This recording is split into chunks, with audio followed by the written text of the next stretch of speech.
이원석 검찰총장 입장에서는 왜 이런 수사심의를 하게 됐을까 이런 의문이 들게 됩니다. 처음으로 이제 입장을 표명했다고 하는데요. 오늘 아침 출근길 발언 듣고 오겠습니다. 저는 외부의 민간 전문가로 구성된 수사심의위원회 절차를 거쳐서 검찰 외부의 의견까지 경청해서 공정하게 사건을 최종 처분하는 것이 바람직하다는 뜻입니다. 아직도 계속적으로 소모적인 논란이 지속되고 있기 때문에 검찰 외부의 의견까지 들어서 공정하게 사건을 매듭지는 것이 바람직하다는 그런 생각입니다. 검찰총장이 오랜만에 입장을 아주 길게 표명했습니다. 가장 많이 했던 말이 검찰 말고 외부 의견을 좀 듣도록 하겠다. 그리고 공정하게 하겠다. 이 발언들을 두 번씩 했습니다. 장성철 소장님. 못 믿겠어요. 특혜도 성역도 없다라고 얘기하셨는데 네. 그것이 지금 이창수 서울중앙지검장이 무혐의 처리했잖아요. 거기에 지금 며칠 동안 가만히 있었단 말이에요. 그렇죠. 그리고 지금 표정과 말투 억양을 보니까 뭔가 좀 위축되어 있는 것이 아니냐, 조심하는 거 아니냐 그렇게 보여요. 당당하게 좀 네. 목소리도 자신감이 있고 좀 뭔가 좀 분노에 찬 그런 모습을 보여야 되는데 눈도 이렇게 좀 까시고 자신 없어 보이는 것 저희 같아요. 여기에선 반론 던져야겠습니다. 네, 하십시오. 어쨌든 검찰총장은 법리에 따라 판단하는 그런 자리니까 네. 담담하게 얘기할 수도 있지 않을까. 아니 근데 예. 이전에 성역도 뭐 특혜도 없다 그렇게 단호하게 말씀하실 때랑은 좀 말투와 억양과 표정이 좀 달라 보여요. 그래서 이해도 돼요. 그동안 얼마나 고생하셨을까, 마음고생 많이 하셨겠구나 좀 그런 생각이 들어서 처음에는 검찰총장이 상당히 좀 외압으로부터 좀 권력으로부터 그 수사를 제대로 하는 검사들 좀 보호해주고 좀 권력에 눈치 보지 않는 그런 검찰을 만들려고 했던 것 같아요. 예.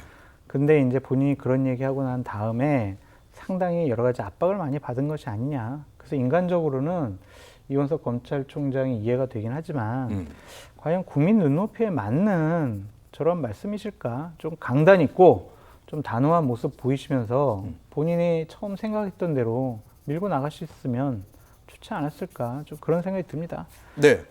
아니면 차라리 처음부터 말씀하세요. 그런 얘기 하지 네. 마시든가요. 특혜도 없고 성역도 네. 없다. 그런 얘기 안 하셨으면 우리가 기대도 안 하잖아요. 근데 그 말은 뭐예요? 김건희 여사와 관련해서는 보다 더 엄격한 법적인 잣대를 들이대겠다. 예. 이렇게 봐야 되는 거 아니냐고요. 그러니까 저렇게 면죄부를 줘버리니까 봐보세요. 이번 추석 때 이제 공직자 배우자들 이제 300만 원짜리, 100만 원짜리, 200만 원짜리 막 받는데 직무 관련이 없거든요. 이래버리면은 공직자들 이번에 녹아 나는 거예요. 부패 사회로 가는 지름길입니다. 예. 더 한심스러운 것은 권익위가 지금 여러 가지 카드 캠페인을 통해서 직무와 관련성이 없으면 100만 원까지 선물 주고받을 수 있어요. 이게 말이 돼요, 이게? 저희가요, 학부모일 때, 학교 갈 때요, 바카스 사갈까? 뭐 음료수 사갈까? 아니면 빵이라도 하나 사갈까? 안 되지. 이거 청탁금지법 때문에 괜히 선생님들 곤란해하게 하면 안 되지. 야, 이거 조심해야 되겠다. 이렇게 생각하잖아요. 예. 근데 권익위가 100만 원까지는 선물해도 된다라고 이렇게 캠페인하는 것도 웃기고 대통령 배우자가 저렇게 300만 원짜리 명품 가방 받았는데 처벌할 수 없다. 과연 이게 맞는 것인가? 그런 생각이 좀 듭니다. 네, 장 소장님이 이제 국민 눈높이에서 이 사건을 이렇게 처리하는 것이 맞는지 그 근본적인 얘기를 하시는 것 같은데 박창환 교수께는 이 질문 던져보도록 하겠습니다. 일단 법률적으로 보더라도 이 검찰이 이제 청탁금지법 그 부분에 대해서 이제 저촉되지 않는데 이렇게 판단 내린 것 같은데 법조계에서는 혐의가 좀 잘못된 것 같다. 이거 알선수재나 다른 쪽으로 좀 연결했어야 되는 거 아니냐. 그리고 재판까지 갔어야 되는 거 아니냐. 이런 질문들을 하더라고요. 네, 뭐 장 소장님이 국민 눈높이에 대해서는 충분히 설명을 하셨기 때문에 뭐 그 부분 말고 그러면은 이제 수시비에서는 무엇을 얘기할까? 사실은 이제 그동안의 권익이나 이런 데서 배우자에 대한 처벌 조항이 없다. 이 부분을 굉장히 많이 얘기를 했어요. 사실은 이러다 보니까 이원석 총장도 알선수재나 뭐 이런 거 한번 해봐라 이런 얘기를 했었는데 예. 중앙지검 수사팀이 안 받아들였잖아요. 그럼 왜 안 받아들였는지가 아마 최고의 쟁점이 될 거예요. 그러니까 과거에도 뭐 공직자 배우자가 선물 안 받은 경우 받아서 처벌받은 경우가 유사 사례들이 분명히 있을 거란 말이죠. 예. 그러면 그때는 어떻게 처벌을 했는지, 그리고 이번에는 왜 그렇게 안 했는지 이 부분을 아마 짚게 될 거고요. 그리고 총장이 알선수재나 뇌물죄 적용에 대해서 한번 검토해봐라 그랬는데 그거는 왜 검토가 기각됐는지 이 부분이 아마 최고로 토론이 이루어질 사항으로 보입니다. 왜냐하면 예. 우리가 김영란법이 맨 처음 만들어졌을 때도 배우자에 대한 처벌 조항이 없다라고 하는 게 논란이 됐었어요. 당시에 김영란법 만드신 분들이 뭐라고 얘기를 했냐 하면은 감사의 선물과 청탁의 선물의 경계선이 모호하다. 그렇기 때문에 법의 취지가 아예 받지 말라는 거다. 그럼요.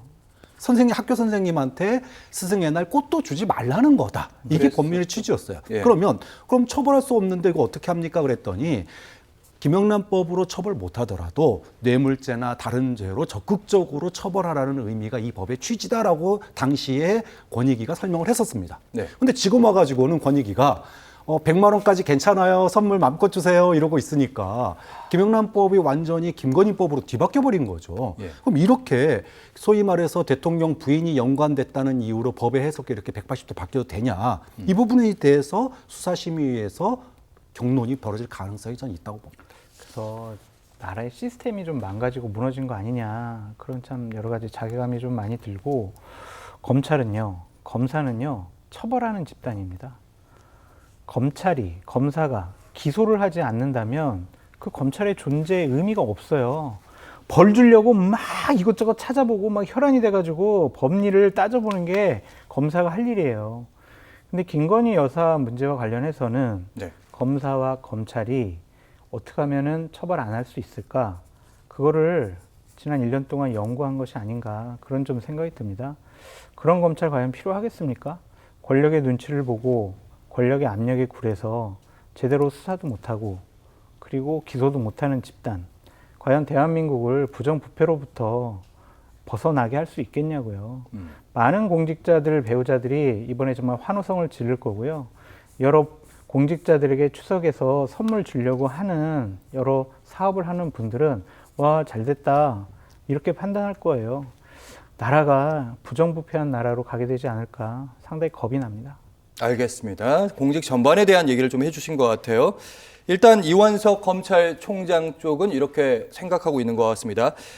퇴임 전에 그러니까 9월 13일까지 본인의 임기이기 때문에 퇴임 전에 사건을 마무리하게 될 거다. 여기에 대해서 드는 의문은 과연 그 안에 이 중대한 사건을 다 검토할 수 있을 것인가 그 부분 좀 질문 들고요.